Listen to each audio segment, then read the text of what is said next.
Hello everyone, welcome to the channel the Zorawar classes. और आज हम करने जा रहे हैं 23 एंड 24 ऑफ नवंबर की करंट अफेयर्स को। ठीक है, जिसमें कि हम 20 एंड 21 नवंबर की करंट अफेयर्स भी साथ साथ में कवर करेंगे। चलिए, सबसे पहला क्वेश्चन लेते हैं आज का।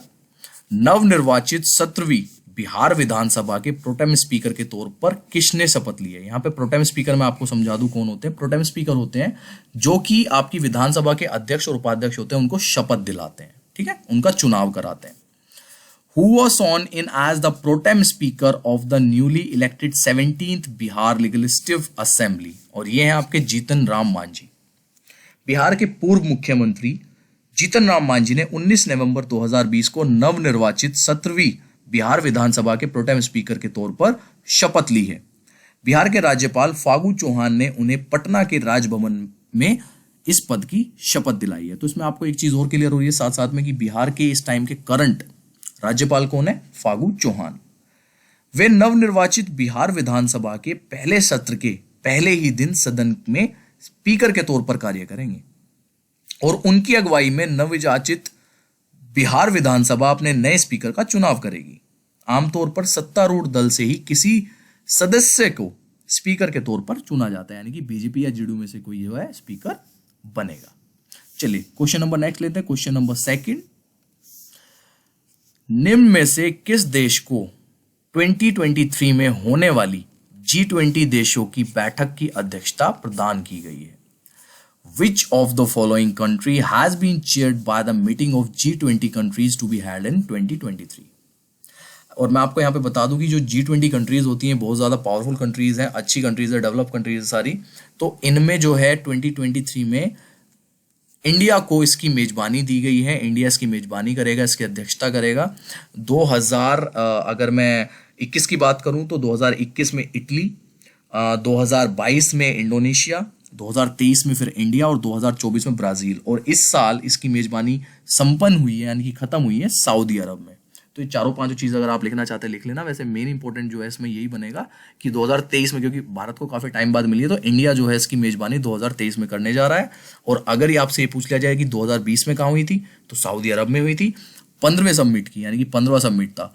और 2021 में 16वां समिट इटली में होगा, 17वां समिट 2022 में इंडोनेशिया में होगा और 18वां समिट 2023 में भारत में होने जा रहा है। उसके बाद 19वां ब्राजील में 2024। चलिए, क्वेश्चन नंबर ले लेते हैं आज का थर्ड। विश्व शौचालय दिवस कब मनाया जाता है? When is the World Toilet Day celebrated? और ये सिंपल सा मैं आपको बता दूं, 19 ऑफ नवंबर को वर्ल्ड टॉयलेट डे पूरे वर्ल्ड में मनाया जाता है। विश्व शौचालय दिवस हर साल 19 नवंबर को मनाया जाता है।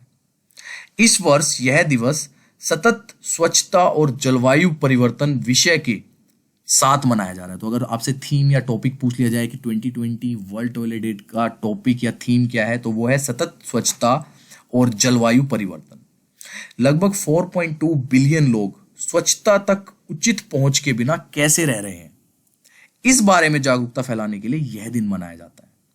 खुले में शौच करने से चारों तरफ गंदगी और दुर्गंध फैलने के साथ ही कई किस्म की नई बीमारियां फैलने का खतरा भी रहता है। खुले में शौच करने का सबसे बुरा प्रभाव महिलाओं एवं बच्चों के स्वास्थ्य पर पड़ता है। संयुक्त राष्ट्र यानी कि यूएन के मुताबिक विश्व में आज भी आधी से अधिक आबादी बिना शौचालय के जीवन यापन करने को मजबूर है। और आज के टाइम में ये इंपॉर्टेंट क्वेश्चन बन जाता है बहुत ही कि वर्ल्ड टॉयलेट डे जो है वो कब मनाया जाता है और 2020 में उसका टॉपिक या थीम क्या थी, वो है सतत स्वच्छता और जलवायु परिवर्तन। और यही सारी चीजें हैं जो आपको अपने नोट्स में अच्छे से लिखते रहनी है। ओके, चलिए क्वेश्चन नंबर लेते हैं थर्ड, फोर्थ। निम्नलिखित वैक्सीन निर्माताओं में से किसने दावा किया है कि इसकी कोविड-19 वैक्सीन 95% प्रभावी है? 95%, जो कि एक बहुत बड़ा नंबर है। Which of the following vaccine manufacturer has claimed that its COVID-19 vaccine is 95% effective? और मैं आपको बता दूं ये दावा किया है फाइजर ने, जो कि एक अमेरिकन कंपनी है। अमेरिकन दवा कंपनी फाइजर और इसके जर्मन सहयोगी ने 18 नवंबर 2020 को इस बात की पुष्टि की है कि उन्होंने अपने कोविड-19 वैक्सीन के चरण 3 का परीक्षण पूरा कर लिया है।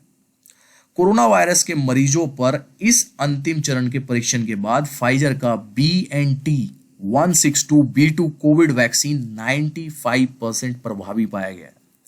इन दोनों ही कंपनियों ने यह दावा किया है कि अब तक कोई गंभीर सुरक्षा मुद्दा सामने नहीं आया है। मतलब इसका मतलब यह है कि जिस पे भी ये इस्तेमाल हुई है उसमें कोई भी जो है ज्यादा मतलब दुष्प्रभाव उसके जो है साइड इफेक्ट्स नहीं पाए गए हैं।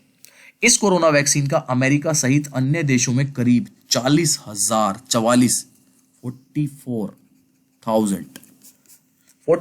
लोगों पर परीक्षण किया जा रहा है। स्वास्थ्य विशेषज्ञों के मुताबिक वर्तमान में विकसित किए जा रहे सभी कोविड-19 टीकों के लिए फाइजर के परीक्षण परिणाम काफी सकारात्मक यानी कि पॉजिटिव हैं। ठीक है, तो ध्यान रखना है आपको 95% का जो दावा किया है अपनी वैक्सीन को लेके वो किया आपका फाइजर कंपनी ने। ठीक है, और ये एक अमेरिकन दवा कंपनी है, ये भी ध्यान रखना है साथ साथ में। क्वेश्चन नंबर 5, किस राज्य या केंद्र शासित प्रदेश सरकार ने मास्क नहीं पहनने के लिए 2,000 रुपए का जुर्माना लगाने की घोषणा की है? Which state or union territory government has announced a fine of ₹2,000 for not wearing a mask? और ये चीज सबको पता होगी, ये दिल्ली में किया गया है अभी। ठीक है, दिल्ली के जो मुख्यमंत्री है अरविंद केजरीवाल, उनके द्वारा घोषणा की गई है कि जो भी अब मास्क नहीं पहनेगा दिल्ली एनसीआर में, उस पर पहले 500 रुपए का जुर्माना था, वो अब बढ़ा के सीधा क्या कर दिया है, 2,000 रुपए कर दिया है। ठीक है जी, चलिए क्वेश्चन नंबर लेते हैं आज का 6th। क्वेश्चन नंबर 6, अरब सागर में भारत, सिंगापुर एवं किस देश के बीच सीतामैक्स 20 अन्य सैन्य अभ्यास के दूसरे संस्करण को शुरू कर रहा है? The second edition of the Sitamax 20 military exercise between India, Singapore and which country has been started in Arabian Sea? और मैं आपको बता दूं ये साथ साथ में किया जा रहा है आपका थाईलैंड के साथ। भारत, सिंगापुर और थाईलैंड। भारतीय नौसेना सिंगापुर और थाईलैंड की नौसेनाओं के साथ अंडमान सागर में 2 दिवसीय सीतामैक्स 20 में हिस्सा ले रही है।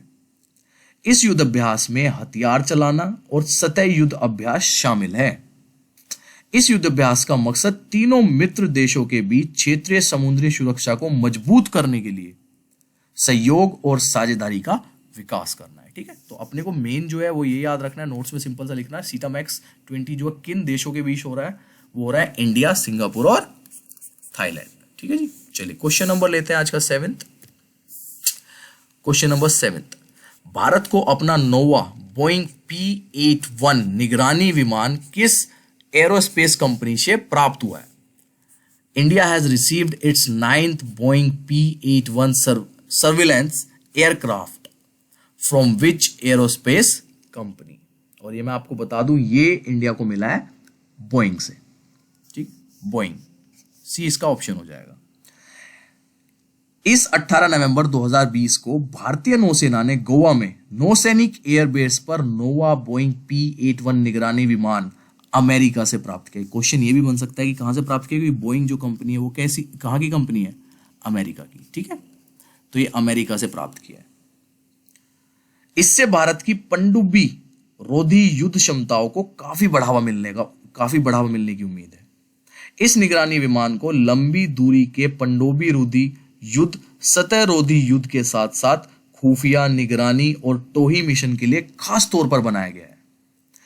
भारतीय सेना ने वर्ष 2017 के डोकलाम युद्ध के दौरान भी इसका इस्तेमाल किया था।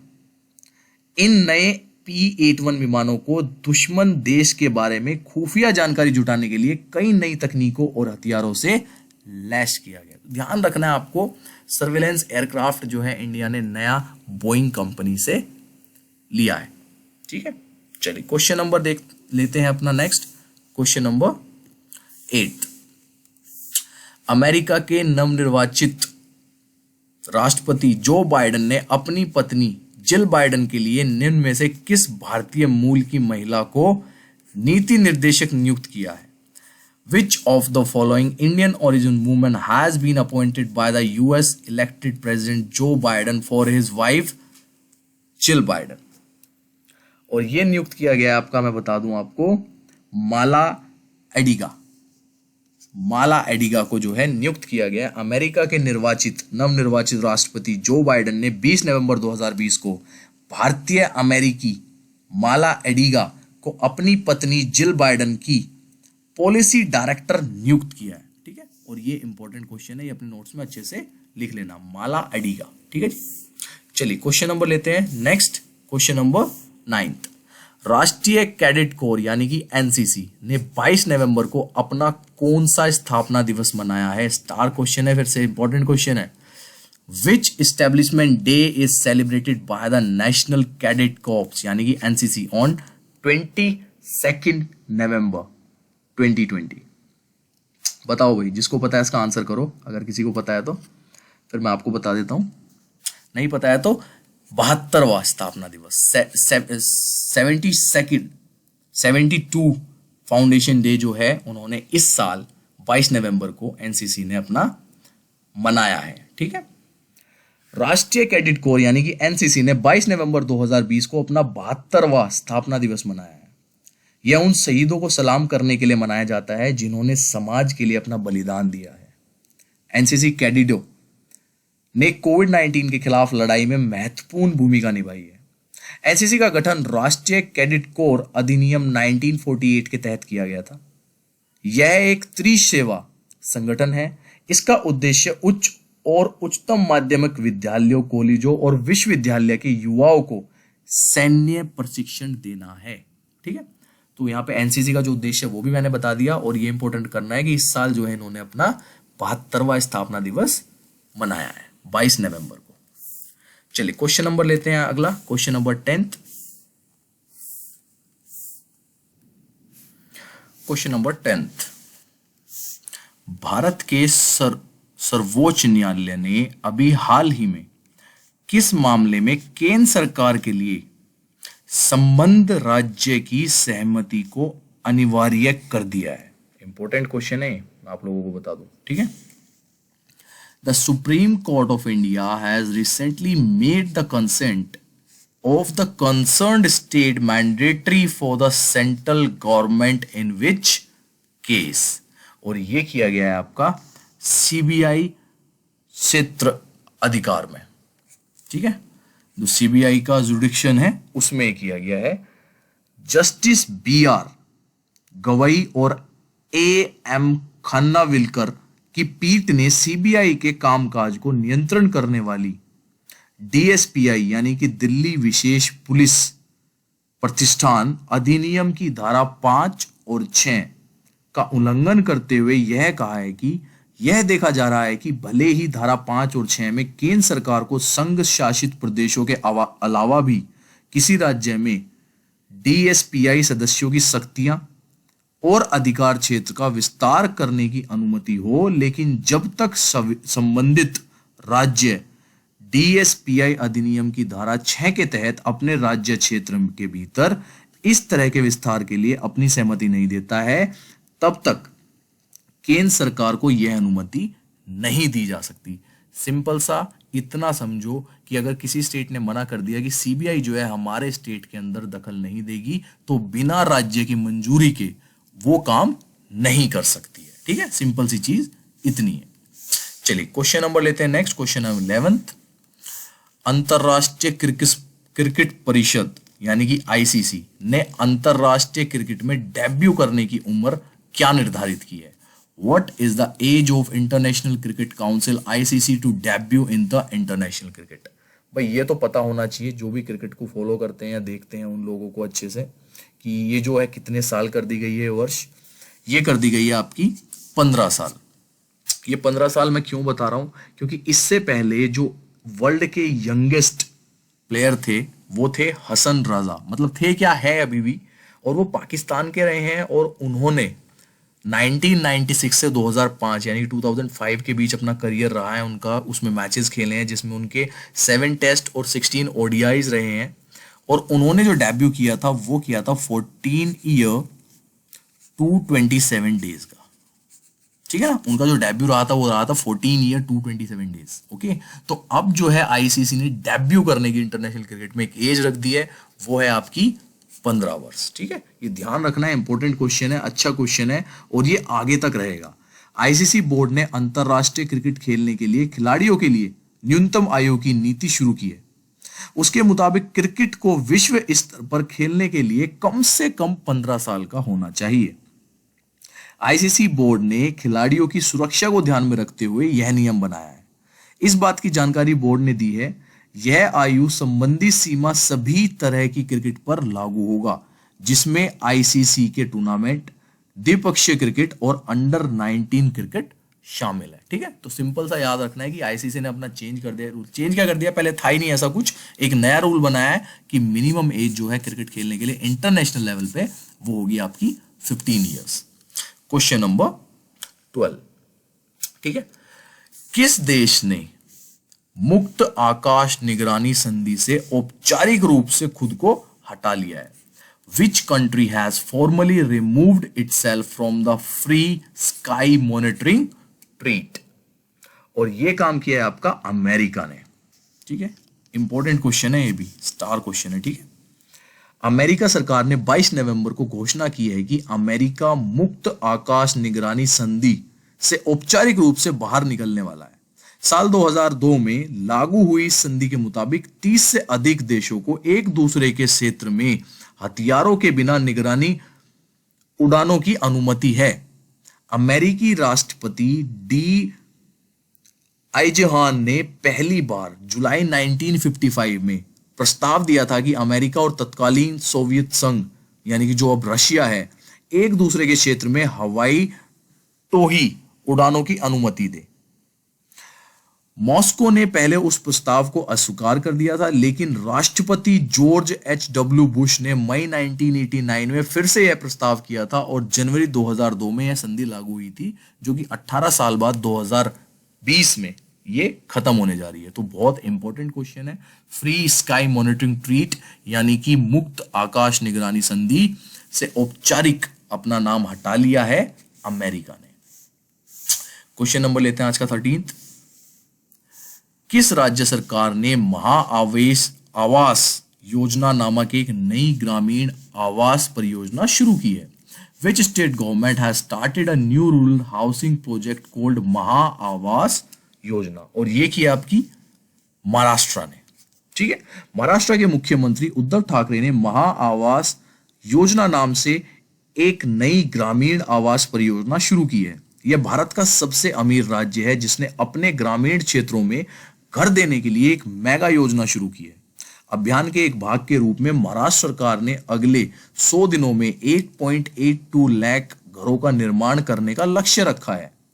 एक आधिकारिक बयान के अनुसार 20 नवंबर 2020 और 28 फरवरी 2021 के बीच 4000 करोड़ रुपए की अनुमानित लागत जो है इस प्रोजेक्ट में आने वाली है। तो सिंपल सा आपको याद रखना है, आवास योजना कहां शुरू की जा रही है? महाराष्ट्र में। ठीक है, आज का लेते हैं क्वेश्चन नंबर 14। निम्न में से कौन सा बैंक दुनिया का पहला ऐसा बैंक बन गया है जिसके आधिकारिक ट्विटर हैंडल पर फॉलोअर्स की संख्या 10 लाख के पार हो गई है? Which of the following bank has become the first bank in the world whose number of followers on official Twitter handle has crossed 1 million? That's mean 10 lakh। और ये और कोई बैंक नहीं है, हमारा भारतीय रिजर्व बैंक है, यानी कि रिजर्व बैंक ऑफ इंडिया है जिसने क्रॉस कर लिया है। सॉरी, ये रिजर्व बैंक ऑफ इंडिया नहीं है, स्टेट बैंक ऑफ इंडिया है। नहीं, भारतीय रिजर्व बैंक ही कहेंगे ना इसको। सॉरी, मैं कंफ्यूज हो रहा हूँ। रिजर्व बैंक ऑफ इंडिया जो है इसका आंसर है भारतीय रिजर्व बैंक, यानी कि आरबीआई ने ट्विटर पर फॉलोअर्स की संख्या 10 लाख को पार कर ली है।